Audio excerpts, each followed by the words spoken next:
When I was 6 years, 2 months, 1 week, and 3 days old, my family and I were among the 1,000 people accepted into the Colorado Mesa Project, a heavily fortified Level 10 cataclysm shelter embedded hundreds of meters into a remote mountain range.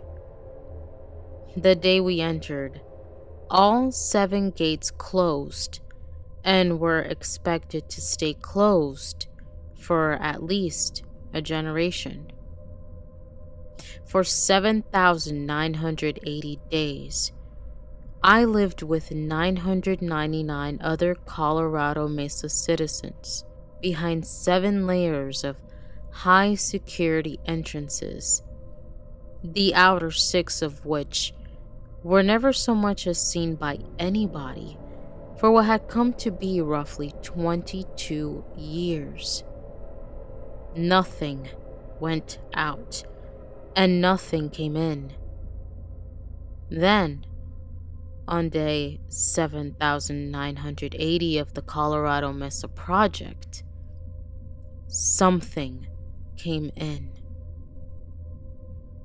It is now day 8,001 of the Colorado Mesa Project. There is exactly 1 citizen of Colorado Mesa remaining. My name is Morgan Elliott.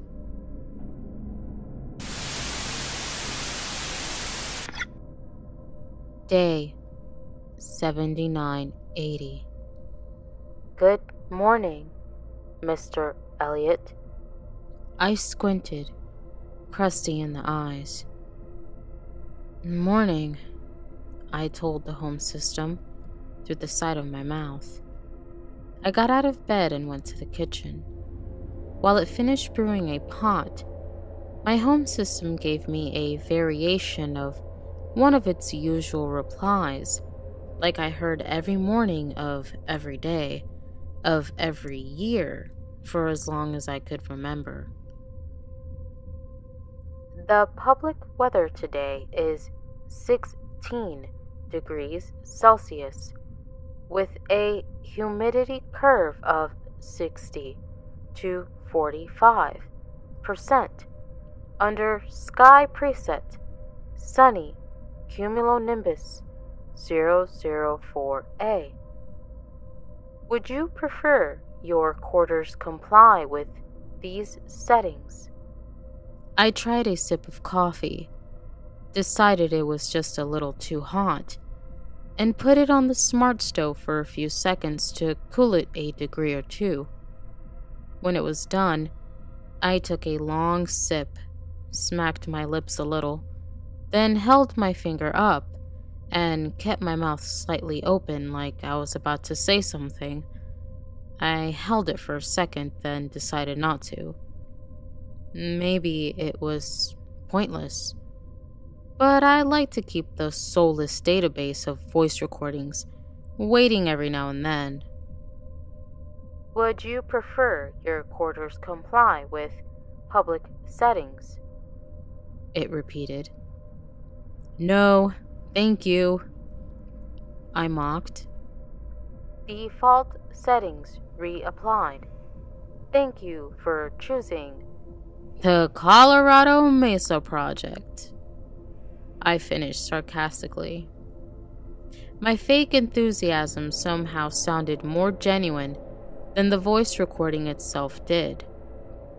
I wondered if whoever's voice it was actually earned a place in one of the bases, or if that was above his pay grade. A little later, after I brushed my teeth and had breakfast, I was bothered again, right on schedule. Your shift will commence at 9:30 a.m. It is currently 9 a.m. It is advised you prepare for your commute immediately. Always arrive at work early. Yeah, hold on, Mom, I said from inside my closet. Calling. Mom.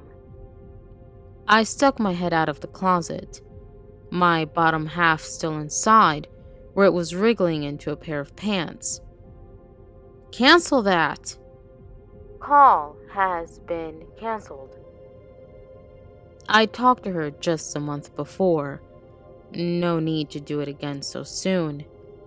Here in COM, everybody lived with their shoulders squished together, the social equivalent of a crowded subway car. I knew I couldn't have been the only one who valued solitude in this place. In fact, there was this desk worker named Ellie whose route to work overlapped with mine.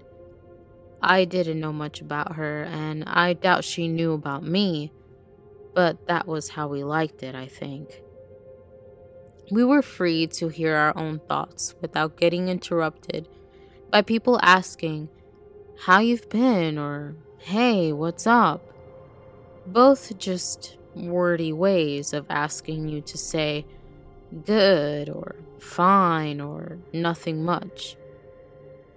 As a kid, I didn't get why the people here regurgitated words like that.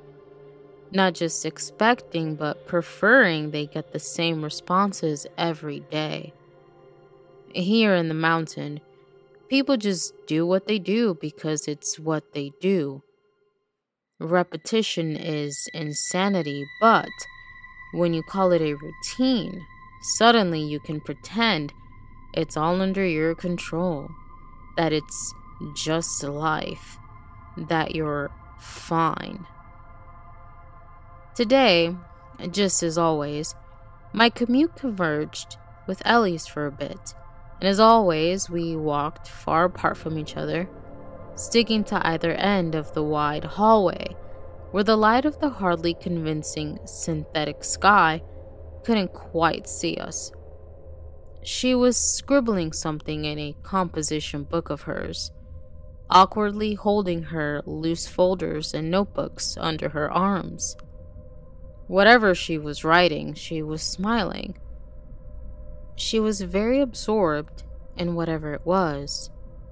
I wondered what there was for someone to write about in a place like this. Partway through the walk, she looked up just long enough to see me, her expression fading to a deer in the headlights look. I noticed I might have been staring off in her direction, so I nodded a hello and went back to looking in front of me. The sound of pen on paper resumed amidst the silent, cavernous hallway. Nobody took this route, at least not at this time of day.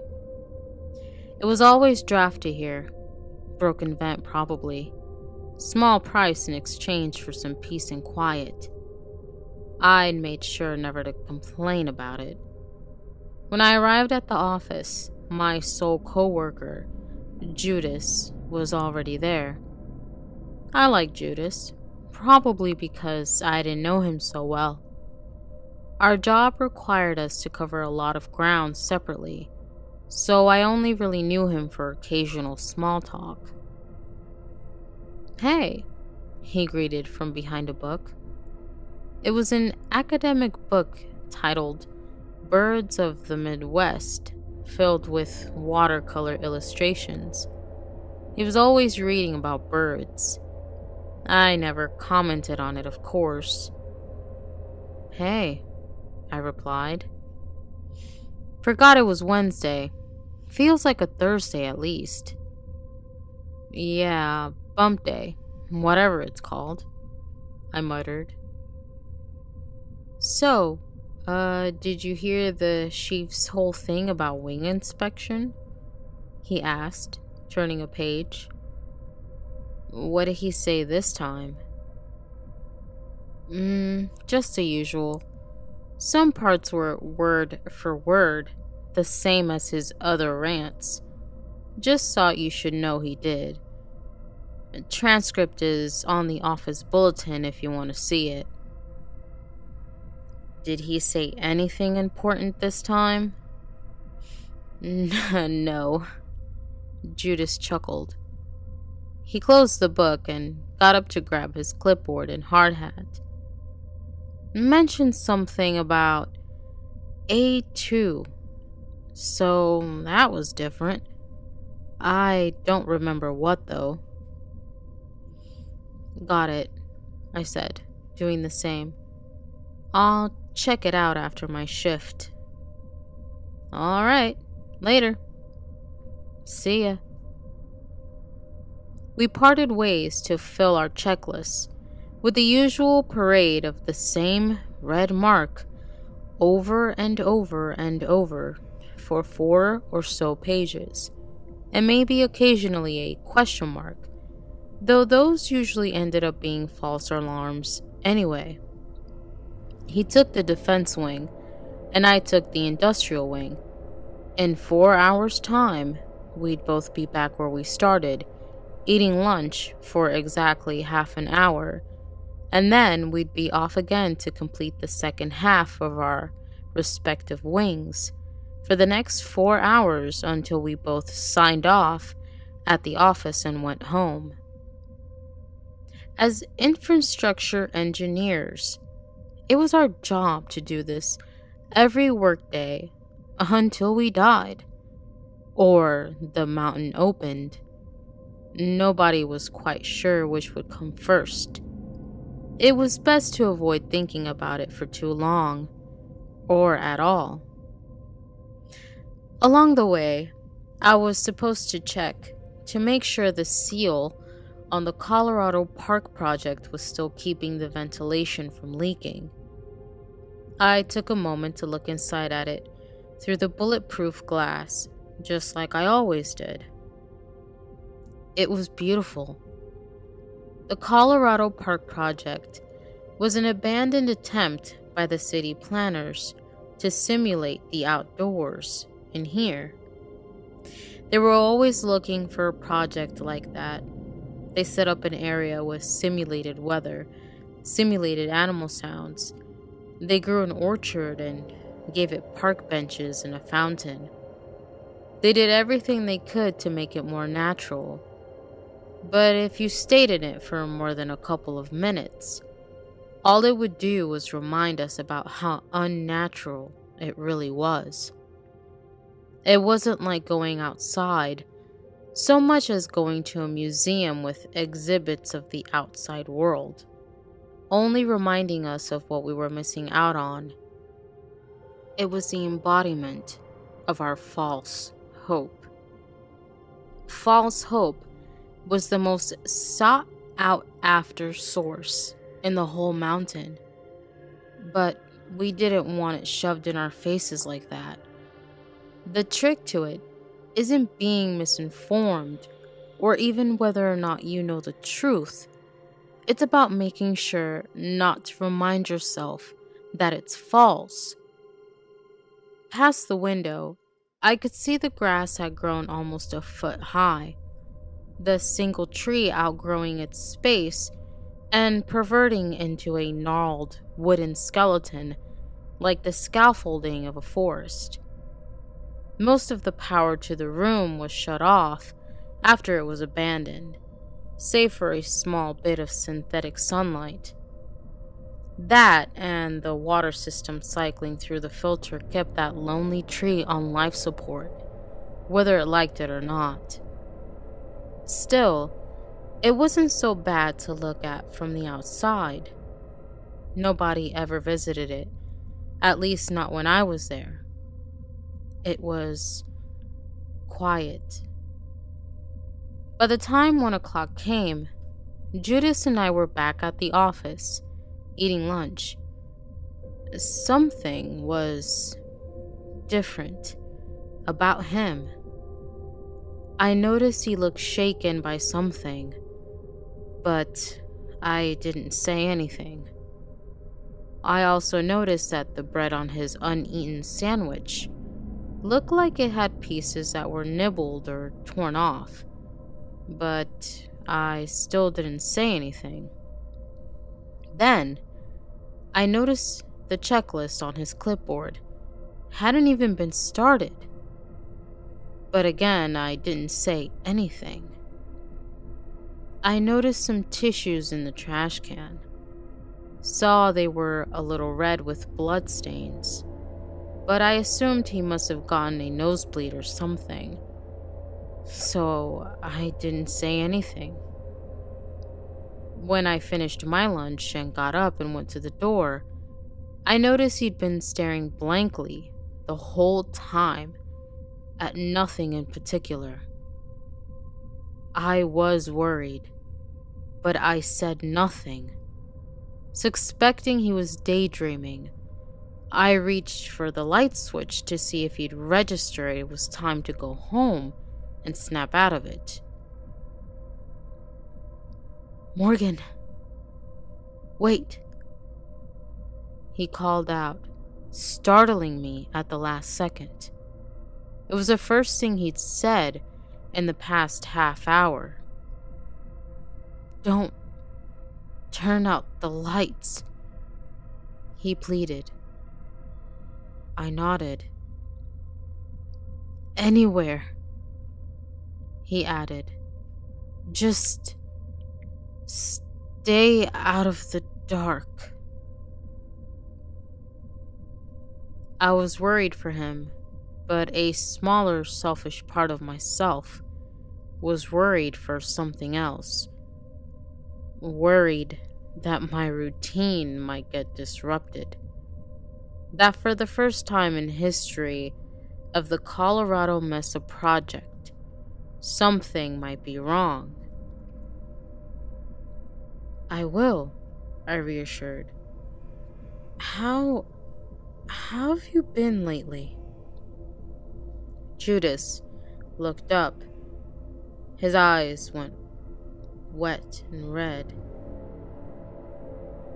"Good," he choked. "I'm fine." I said nothing. That night, I woke up and couldn't fall back asleep.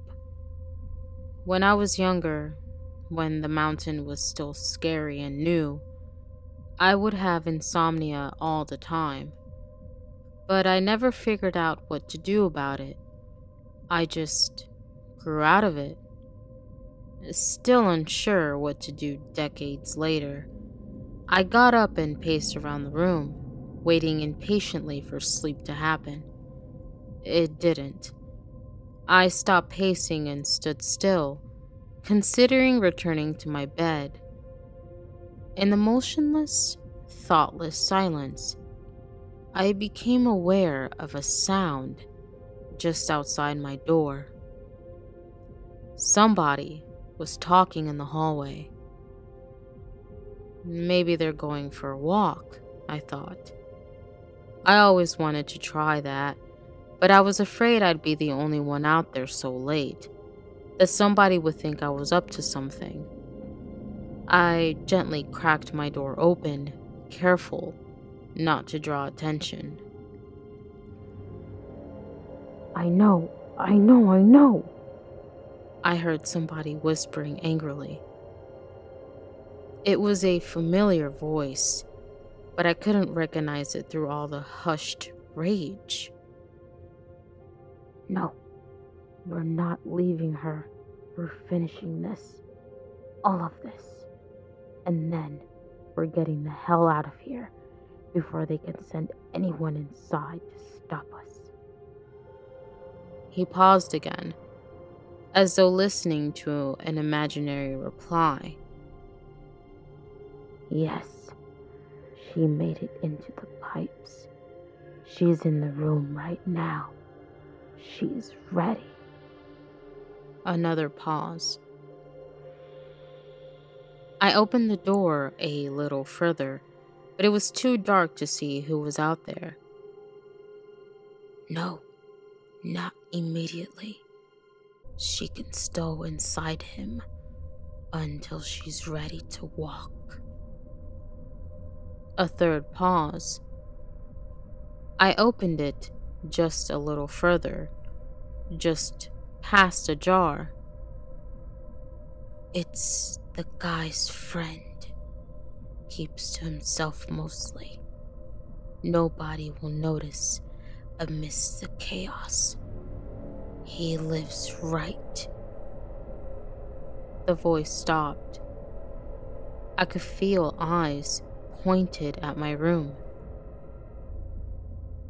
"Oh, howdy, Mr. Elliot," came Judas's voice. It was recognizable, but it sounded hollow, unpracticed, like someone else's voice wearing a Judas mask. "Couldn't sleep." I couldn't see him, but I could hear his voice was coming closer. I was frozen outside in, unable to coax my arms into closing the door, nor to assess exactly what I was feeling right now, where it was between confusion and fear. "Me neither," he chuckled.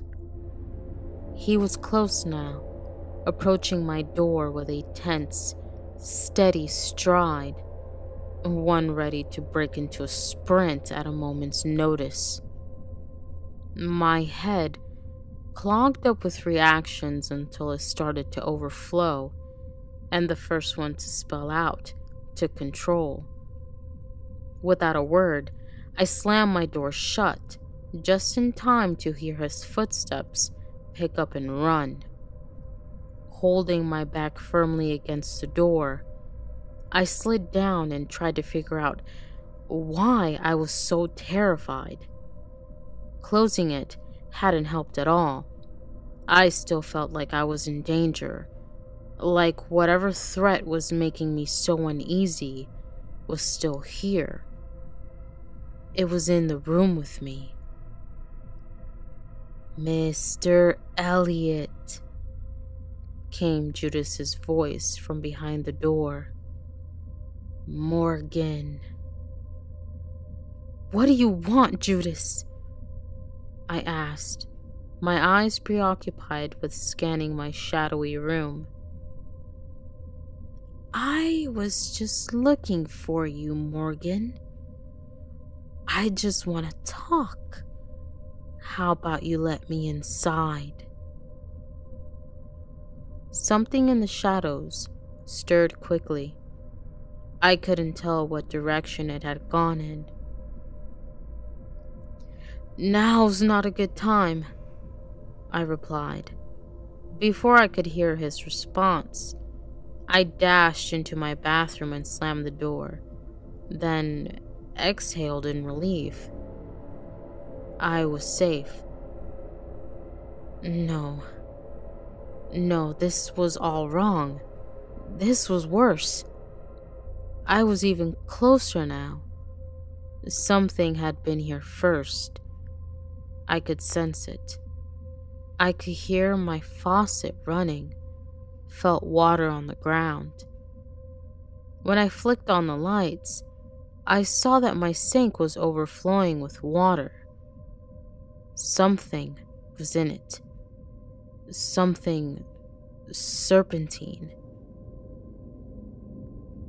"Morgan," came a chuckle from outside the bathroom door. "Morgan, there's no need to hide. You're a smart guy. Let's not beat around the bush."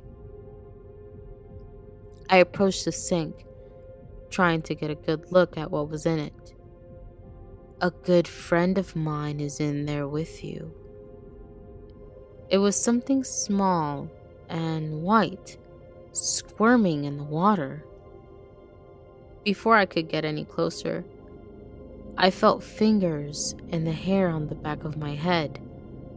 Words sounded right next to my ear. "How about I introduce you to her?" Faster than I could register, my face was in the sink. I tried desperately to pull my head out, but the arm holding me in was like a statue's. Just as I thought I was about to drown, it pulled me out. A word of advice: try drinking. It'll be faster. Back into the sink. I'd been gasping for air when my head shot back underwater, leaving my mouth wide open. Something slick darted past my teeth and slithered down my throat. "There you go," he cooed, pulling my head out and patting me on the back. "That wasn't too bad, was it? Now you take care of her, Mr. Elliot. We're very close, you see." He wrapped his arm around my neck and tightened it with inhuman strength. I could feel myself starting to fade just before I blacked out. I saw my assailant's reflection. It was something with charcoal black skin. Something without eyes, or a nose, or hair. Just a wide, grinning mouth. Then, everything went dark.